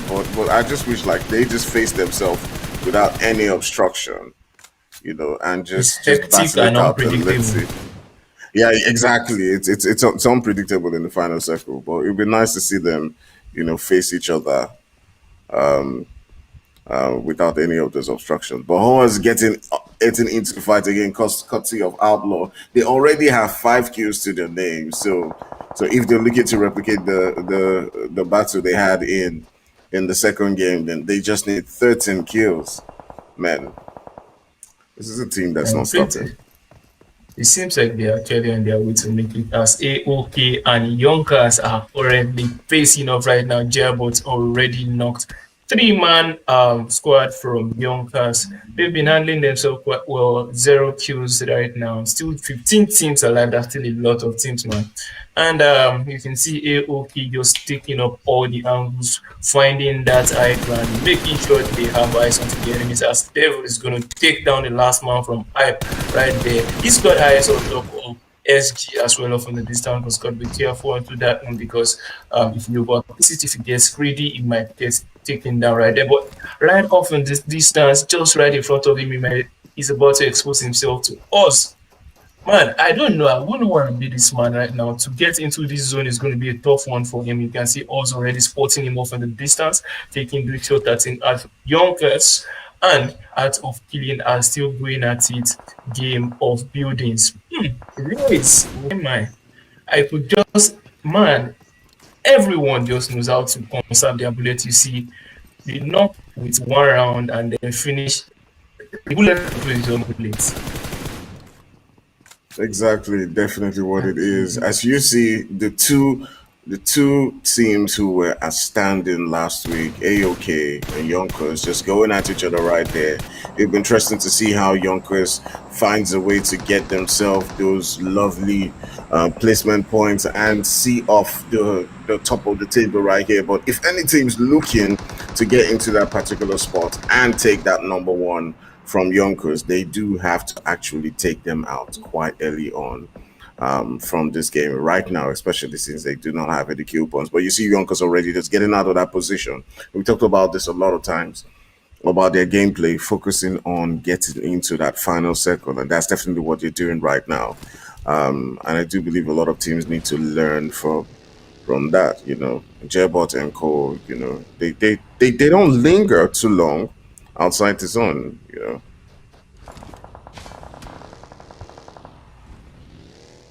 Ooh, that's dangerous. That's dangerous right there. Yeah, at this point, you can see. Um, I think Yonkers are good. Ooh, what? Ooh, This 3-man squad is actually looking quite strong as they've got into the edge of this zone right there. But they seem to be the first of many to actually get there and might be getting a lot of teams pushing their position. Jebot is on fire. This man is at it again. You can see Breno got really close to them, and Jebot is going to provide that overview, overshot right there, just taking the shots to that popping up with that M4 in hand. These guys have actually they left one man behind, two men pushing up onto full squares, and did this much damage with grenades, smokes, covering each other. This is just absolutely young gas right now, man. exactly, just how you said it. Yonkers is one of those teams who definitely relishes, close quarter fights. I do see them as a team was really, really good in that CQC. They know their strengths and they play to it. They're always looking to get themselves into those final circles. One of the teams I'm also looking to see do better in this particular game, as I've seen them, perform in the first and even the second game, is Lords. But I just don't feel like they've put themselves in that position to rank in the lobby. So you'd be curious to see how they sort of do. But just taking a look at Yonkers, they loot for that final circle.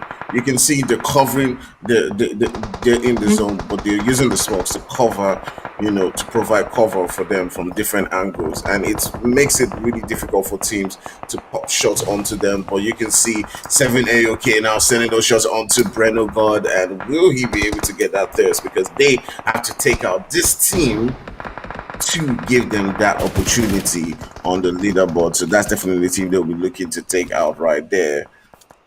But oof. Take a look at Clutch God and Paraboy again. Now, just one thing I want to point out. One thing I want to point out definitely is how come every single time it's always Clutch God and Paraboy next to him. They're living up to Yeah, definitely right there. Young guys actually they are still up alive. And you can see the two right there, but slowly but surely making their push up towards ATX Patriot. I think ATX Patriot is all out of meds as he has not been ill enough. And I think Yonkers has sniffed that out as they are in their push up or their rotation into this zone. I would love to see how they pull this one off because man, that zone is tight right now, man. It's seriously tight in there. And anyone driving in right now is just going to put himself in the ways of several crossfires. Off the distance, we can also see us taking a lot of casualties right now. 2 man down. This might be a really dangerous one for them to handle. As VA that just rotated deep into the zone, they are also taking a lot of damage. As Zeta off on the distance, right in the crosshairs of Goldie. Man, boy, oh boy, is it? I think Ox is out. Yeah, it's out actually, 8th place, I think. And man, this is like the center of the zone. Including we got a mountain right there. I don't know what's looking at this. That Lord is the only thing here in the full squad. Yeah, Lord is definitely one of the only teams with a full squad. Do They take a are well note spread that out. yeah, definitely well spread out. They do take note that different teams such as Yonkers are just still holding that position, getting themselves those placement points. You still got DL with a 2 man squad right there, ready to push on. Lords does seem to have that advantage. This is definitely a team that we've talked about, having, great gameplay, but now they have one player down down, and it's curious to see how they do respond to this particular one. They got Yonkers, not Brenner God and Cole, not too far away from them. They still got Legacy and Syntax. So, How how's did this one gonna go? how did Yonkers get into that building in between AOK and ATX? These guys are sneaky. extremely sneaky, and that's the thing of champions. And they're not afraid to fight. They're not afraid to get themselves into those positions where they can take on fight. But Lords now might be in, two separate fights because and this is where it becomes very tricky for Lords, because if they're taking on this fight versus MGC and then Yonkers is also just coming in from behind, that becomes very tricky for them, because you also know 7 AOK is just right there all the way on the east, just lurking around, and they could be taking on shots and fire from different angles right here. It's interesting to see how it plays out, but take note, we got 6 teams left. Yonkers has already made it into the top 6, and if they definitely make it into the top 5, they might as well have just sneaked in enough points for them to win the day. Very no good.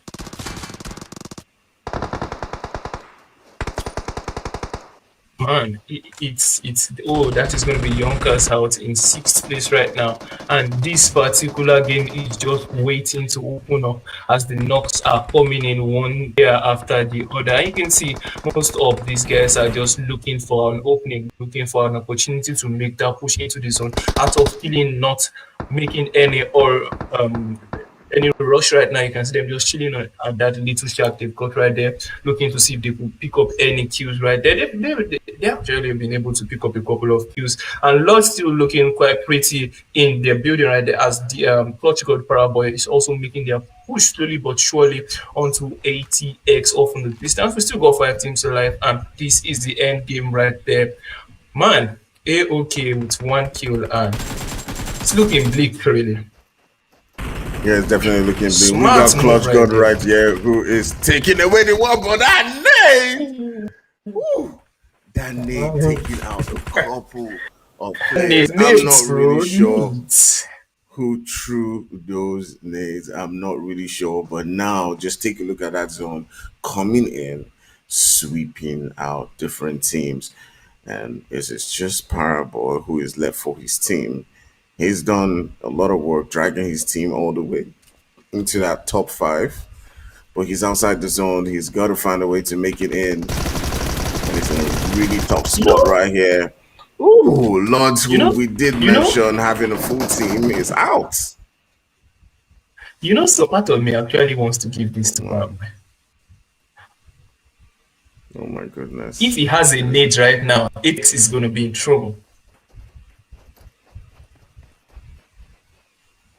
Yeah, all of a sudden, it just turned around. What looked like a game that was going to go all the way to Lords, having a full team right there and being in the center of the zone, just switched things up, as it is now a 3v1 v1 Wait, v1. what is Paraboy doing? He's in a vehicle right now, an open vehicle.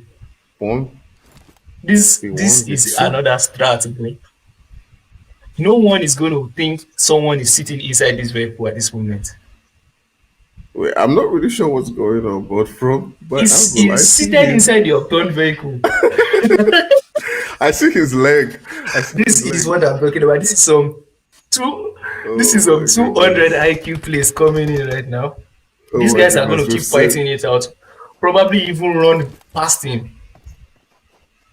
We've seen a lot of crazy things that teams have done to make it all the way to the top in Inkosi, and yeah, but it does look like he's gonna come out to see if he can try to sneak in some of those kills. I do feel like he should be patient. I feel so too. The zone's coming in right now. He's been spotted. Oh, but he gets spotted right there by Dead from ATX, and they're pretty much up against just one player from MGC. It is Syntax. You never know how this game is gonna go. With the smoke provider cover needed to get that clutch, and then pushing up onto this one is on 1 HP, but ATX able to finish off that particular one right here in Miramar. And just take a look at that from Dead, getting 9 kills and his team going away without winning a Right. chicken dinner with 11 kills to the name. That is, 11. I mean, we just keep finding, talents across all these different teams. Wow. Check out us in 8th place with a total of 11 kills as well. They are not doing bad in the kills department. Yeah, definitely not playing bad right there. It is. I'm really curious to see who is going to be on top of this table because, I mean, you had Even Yonkers Inkosi in do second do place in second is place. looking good. Yeah, it's really looking good. But also you have Halls right here with a lot of kills. I think 10 11 kills. kills. Yeah, so it's yeah 11 kills. So it's curious to see how the leaderboard shapes up in this particular match. But man, I have seen great action. This lived up to the action that we saw in the first week, and I don't even know what to say at this particular point in time because it was yeah it was amazing. It was great gameplays. It was lovely tactics. We saw the same thing as we did from last week. Different teams not being afraid to fight, pushing. Three chicken dinners from different teams. It has been a day. It has been a great day. Yeah, I think the strats that we're seeing just goes to show why we are having three separate winners for three separate maps for once again the second week of the Inkosi Super Cup. So there you go. Hatrox actually going away with the winner chicken dinner this time around with 11 kills, and second the Magicians with 12 kills and 12 placement points. That's quite nice. I like that. And then Deadline Reunited is making up your top three with Hawes coming through in the fourth place spot now. But of course, this is only the standings for this one map. Of course, we still have to look at the overall standings towards the end to see who's going to be taking their share of that $105 prize pool this week. But great work for everyone that took part tonight. That was quite a show to watch. I mean, yeah, that upside down car strat I think is going to be my next strategy. I think I'm going to throw that into my games and see if that helps me out because that was 2000 IQ plays, man. I agree with you there. Yo, that's I definitely wouldn't be checking upside down cars for players. I definitely wouldn't be. Especially with the Exactly. angle, you can switch seats. They can't necessarily see you all the time. Ooh, that's a difficult one. But yeah, I mean, aside from that, let's talk about some interesting strategies that you guys saw today. So, Viper, let me start with you since you took us to the 200. Oh wait, wait. Are we already seeing the leaderboard for tonight? Leaderboard. Hello, there Wonderful. it is. So, congratulations, we have our winners. These are your top four. These are your overall standings for today. So, Yonkers will be going away with that maximum share of the prize pool, finishing in first place with 54 points and a total of 23 kills. Absolutely beautifully played, and the most placement points, as you can see, with the advanced strategies that they brought in tonight. And Umzansi Esports finishing in second with 47 points, 31 kills. Insane performance from them. Sepenson's Art of Killing going to be taking away the third place and the third share of the prize pool with 33 points. And Atrox with a beautiful performance in that last map there on Miramar, going to be taking away the fourth place spot with 28 points and 12 kills respectively. Beautiful work here from everyone tonight, and I have to remind everyone watching this, these teams, right, came down from 184 registered teams for the second week of the Inkosi Super Cup. So that alone is just an achievement, and to get to this point, I mean, just absolutely well played to everyone here. Not only did they do fantastically well, give us an absolutely beautiful show, but they made it here from 184 teams. I feel like that number doesn't register in my head. That's a lot of teams. That's a lot of players all playing PUBG Mobile for our entertainment, and it's beautifully played. So, I mean, Viper, I was going to ask you about some strategies, but what do you think about this? At this point, all I can say is, if you're gonna win it all, just make sure your like OP, you get the kills, and every single time try to place in that at least top 3, top 4.